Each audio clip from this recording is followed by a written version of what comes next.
We now have breaking news. Kuala Pilah, selepas 3 kali pintu diketuk, terdengar tombol pintu pula dipulas. Ia betul-betul dekat dengan tempat saya tidur dan dapat dengar dengan jelas, kata Nafisah Muhammad Sahabuddin, 38, penduduk kampung Kepis Ulu di sini.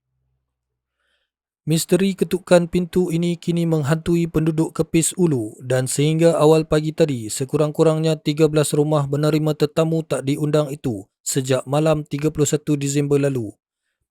Nafisah berkata, kejadian pada 3.50 pagi Ahad lalu ketika dia sedang tidur bersama nenek dan anak perempuannya 10 tahun.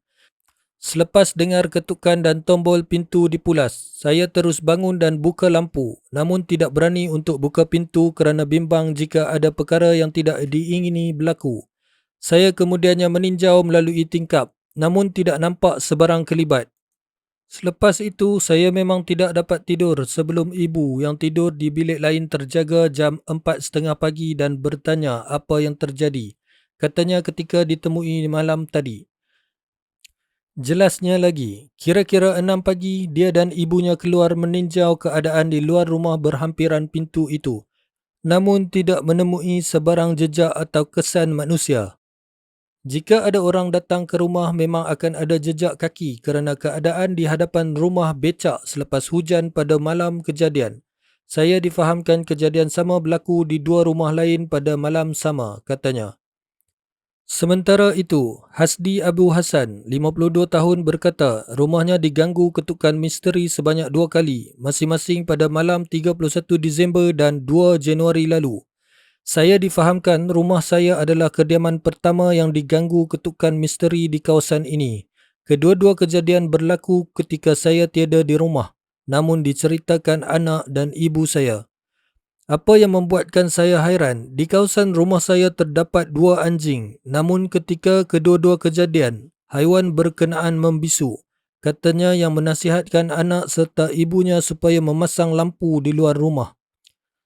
Sementara itu, Pengerusi Jawatankuasa Pembangunan dan Keselamatan Kampung JPKK Kampung Kepis Ulu, S. Effendi Baharudin berkata, dia meminta bantuan Jabatan Sukarelawan Malaysia, Rela dan polis untuk menjalankan rondaan. Setakat malam tadi, kami difahamkan sudah 16 buah rumah yang mengalami kejadian sama.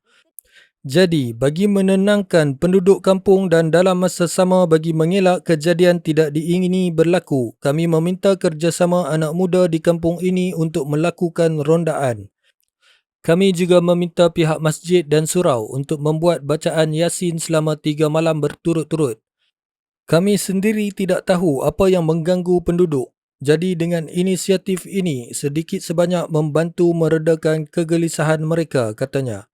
Tambahnya, apa yang menghairankan, sebaik menerima maklumat gangguan menerusi kumpulan WhatsApp, peronda bergegas ke lokasi namun selepas disiasat memang tidak menemui apa-apa bukti atau kesan kehadiran manusia.